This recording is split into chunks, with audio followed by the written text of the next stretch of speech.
is paid for by the United States. And they dare to call these heroes terrorists. These politicians, these pampered politicians who never risked anything in their lives, for which they were not, and who never did anything that was not safe and expedient, and for which they were not paid. I speak particularly of City Council Speaker Christine Quinn, Manhattan Borough President Scott Stringer, Representatives Jerry Nadler, Anthony Weiner, Kevin Maloney, David Weprin, and Charles Rangel, who tried to stop this meeting here tonight, who are walking in the footsteps of Joe McCarthy.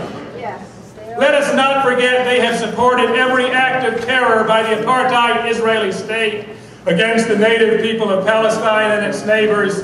They have voted time and time and again to turn our dollars, our hard-earned dollars, into missiles and bombs that Israel rains on the children of Palestine and Lebanon.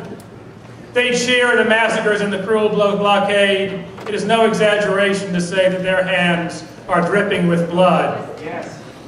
But they represent much bigger forces. I speak not only of the Zionist lobby, vile as it is, but the powerful corporate and military forces in this country who forever want to see the Arab and Islamic world, and Africa and Asia and Latin America ground down and divided, who don't want to see a free Palestine and a free Middle East, or a strong independent Turkey living in harmony with its neighbors, who profit off war and destruction.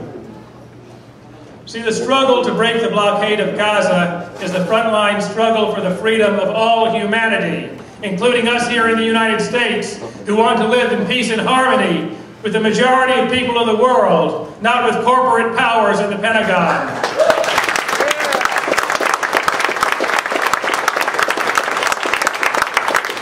And that is why the ships will keep coming. Yeah!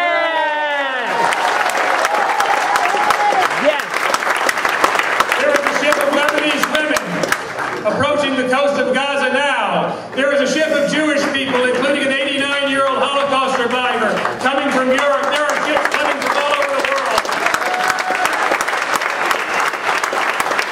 And I have to mention the Rachel Corrie, because Rachel Corrie still lives in that ship.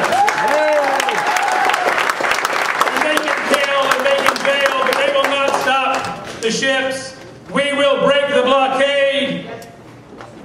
Nadler, Schumer, Weiner, Clinton, President Obama, all of you, the ships are going to keep coming, the blockade will be broken, and let us, all of us here tonight, say that we are a part of making that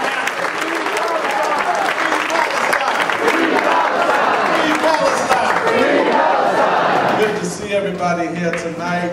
You know, struggle has a way, when you maintain and stay consistent, you will win. So at least tonight we can say the borders of Rafah are open because of this struggle here.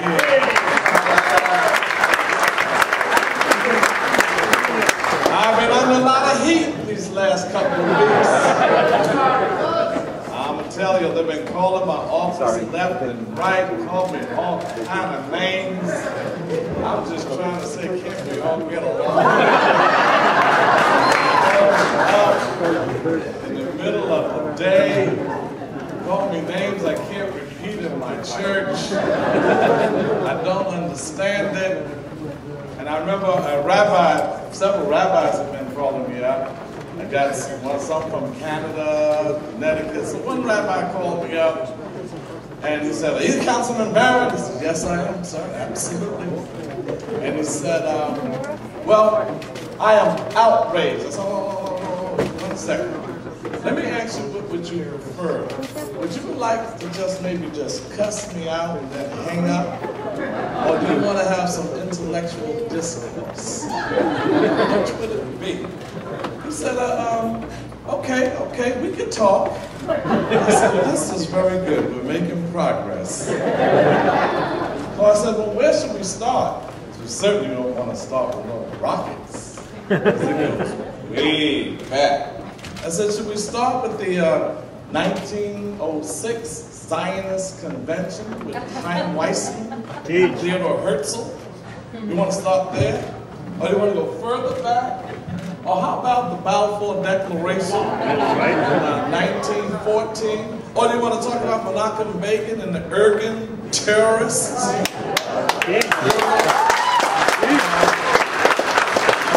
We want to discuss all the wars. We want to discuss Israel becoming a state in 1948 when it should not have, because it was supposed to build a coalition government. Where do we start? And who are the terrorists? We want to talk about the definition of terrorism. Can we talk about that? What is terrorism? How do you define terrorism? How do you define acts of piracy? Is it just for Somalians who are trying to protect their coastline and their fishing industry and stopping boats from coming into Somalia and dumping toxic waste? Are those pirates, or are they pirates who take boats in international waters and murder people?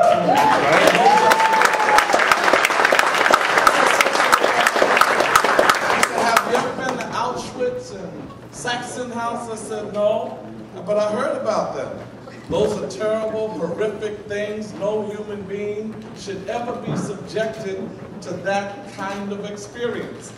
And no human being should subject others to a similar kind of experience, especially since you've been through that.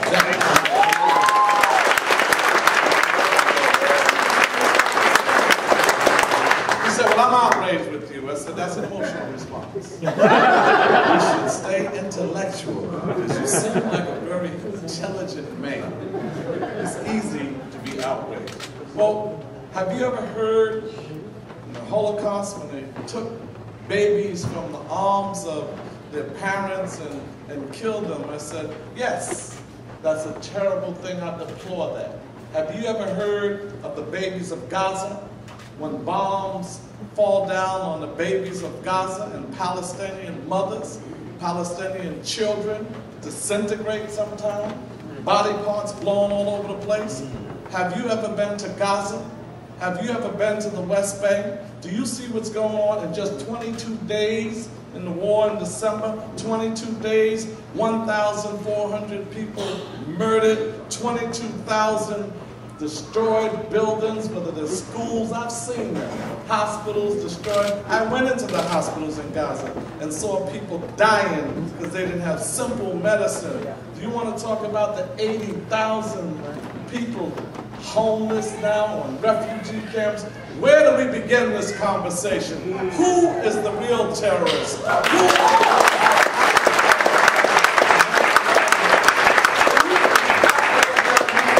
Because I really don't care. And I am comparing this experience, any experience that deliberately sets up a people to die because they can't get water, can't get medicine, is a death camp. That's right. If you don't like me using those words, it's too bad. That's what it is. You can't purposely set up people to die, inflict genocide on other people, and think that you're the only one that has a monopoly on suffering. You have no monopoly on suffering. Every people have a Holocaust. Been an African Holocaust.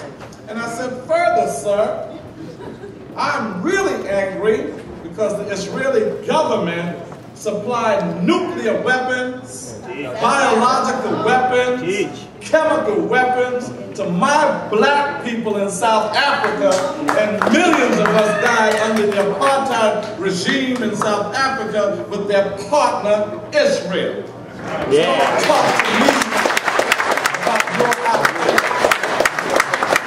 Brothers and sisters, we have to keep struggling. We have to keep calling for this justice. We have to be bold. Don't be afraid to call it. Every time you criticize Israel, you're anti-Semitic. Well, technically, my pastor taught me about the Semitic people. The Semites are black, and I can never be anti-Semitic.